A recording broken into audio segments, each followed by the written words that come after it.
If you're watching this, chances are slim that you have ever won a lottery because the odds of winning are just so low. In 2021, Americans spent $105.2 billion on lottery tickets, making it the most popular form of gambling. That is more than the total spending on music, books, sports teams, movies, and video games combined. But have you ever wondered if there is more to these games of chance than meets the eye? Some conspiracy theorists suggest that the government may have had a hand in inventing the lottery as a clever scheme to extract more money from its citizens. What do we get for all that money spent on the lottery, and why do so many play if the odds are so low? Keep watching while we analyze the economics behind playing the lottery. Lotteries have a long history. They've been traced all the way back to ancient Rome and were used in Renaissance Europe to raise money for churches and other government projects. These days, lotteries are a controversial feature of American life. The recent Powerball lottery set records, coming in at a whopping $1.6 billion. According to the North American Association of State and Provincial Lotteries, NASPL, 44 U.S. states and the District of Columbia offer lotteries. Over 100 other countries run lotteries. Lotteries come in a variety of forms, from instant gratification scratch-off cards to the number games like Powerball.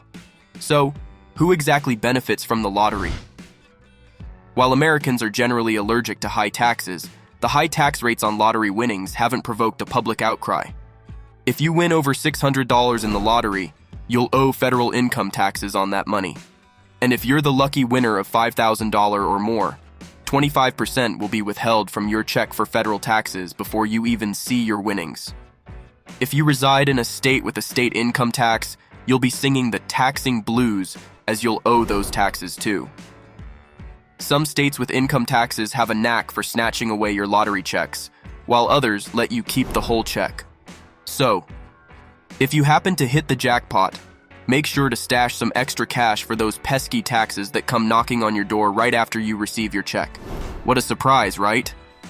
It's just the government doing what they do best, taking their slice of the pie. State governments take in about a third of each lottery jackpot. However, some critics have raised their eyebrows at this fact and argued that the tax burden is being slyly shifted from wealthy corporations to the pockets of poor individuals who eagerly purchase lottery tickets. This perspective suggests that those who are already financially strained are bearing the brunt of funding state budgets through their participation in the lottery. According to the Tax Foundation, an organization renowned for its expertise in tax policy analysis, state lotteries tend to be rather stingy when it comes to paying out prizes. On average, they only distribute a meager 60% of their gross revenues as winnings. In stark contrast, casino slot machines or table games typically offer a much more generous payout rate of around 90%. This discrepancy in prize distribution raises further concerns about the fairness and transparency of state lotteries. Once all the glittering prize money has been distributed and all the necessary expenses have been covered, state governments find themselves sitting on a substantial amount of dough that is just waiting to be kneaded into their budgets. While individual lottery tickets may seem like mere pocket change, their collective impact on state finances can be quite significant. These seemingly innocuous slips of paper contribute to the creation of delightful funds that can be utilized for various purposes deemed necessary by state authorities. But before you castigate me, there are a few things we need to keep in mind about the lotto. Direct ticket sales aren't the only way the government profits from the lottery system. Let's imagine a scenario where I, as a fortunate individual, emerge as the sole victor of the staggering $1.6 billion jackpot. Oh, how lucky I would be. In such a case, I would have the option to receive either a lump sum payment of approximately $905 million or 30 annual payments averaging around $55,333 each, as stated on the Mega Millions website. Regardless of the chosen method, a 24% federal withholding tax would be imposed upon me. This would deduct nearly $13 million from each of my yearly payments, or a whopping $217 million from the lump sum. Additionally, considering that the highest income tax rate stands at 37%, I would be required to settle the discrepancy between these two rates as well. Consequently, after all deductions and payments are made, I would be left with just over $570 million, assuming I opt for the lump sum. That's it. It's not just the state government that gets a slice of the pie. According to tax experts, the federal government waits for the right moment to collect its share of revenue from lottery winnings. While states receive a portion of every lottery ticket sold, the federal government patiently bides its time until there's a lucky winner.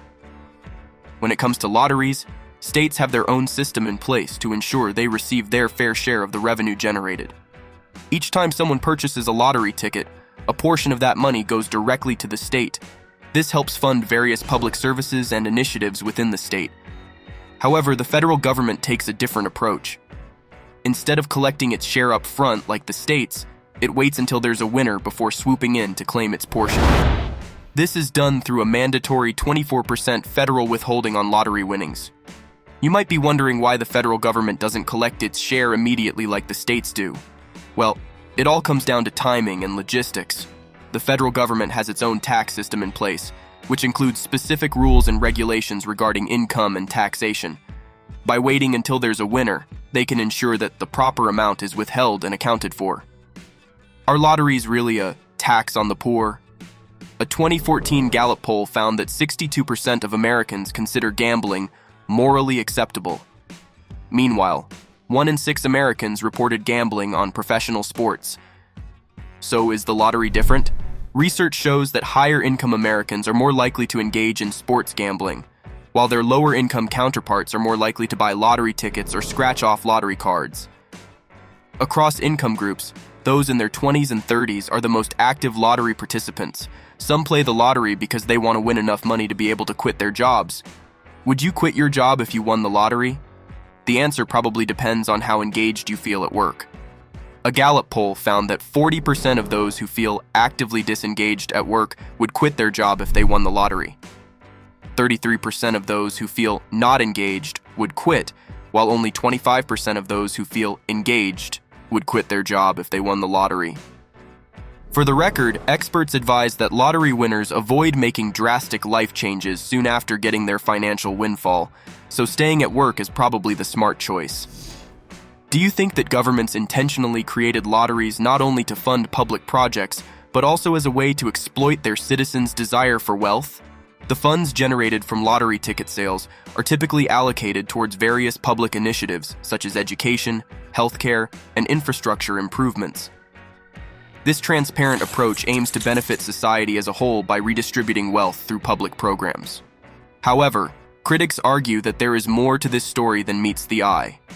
They claim that governments intentionally created lotteries not only to fund public projects, but also as a way to exploit their citizens' desire for wealth.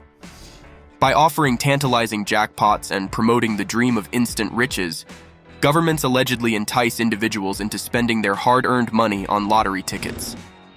Notwithstanding, it is important to note that there is no concrete evidence to support the claim that the government created the lottery specifically to fleece the population. However, it is true that governments have been known to benefit financially from lotteries. In fact, many states use the proceeds from lottery ticket sales to fund various public programs and services. So, while the government may not have invented the lottery, they certainly have a vested interest in its success. The answer to the question of whether the government invented the lottery to get more money from us is a maybe. While there is no concrete evidence to support this claim, it is true that governments have benefited financially from lottery ticket sales. Many people play the lottery every week in the US, and it contributes to billions of dollars annually. Some play for fun, while others believe the lottery is their answer to a better life. The odds of winning the lottery are very low, which is why it should be considered more of an activity where you play for enjoyment rather than holding out hope that you will be the one that wins big. The economics of how the lottery works is not on the side of the one playing. So, the next time you buy a lottery ticket, remember that you're contributing to the government's bottom line. But hey, at least you might win big.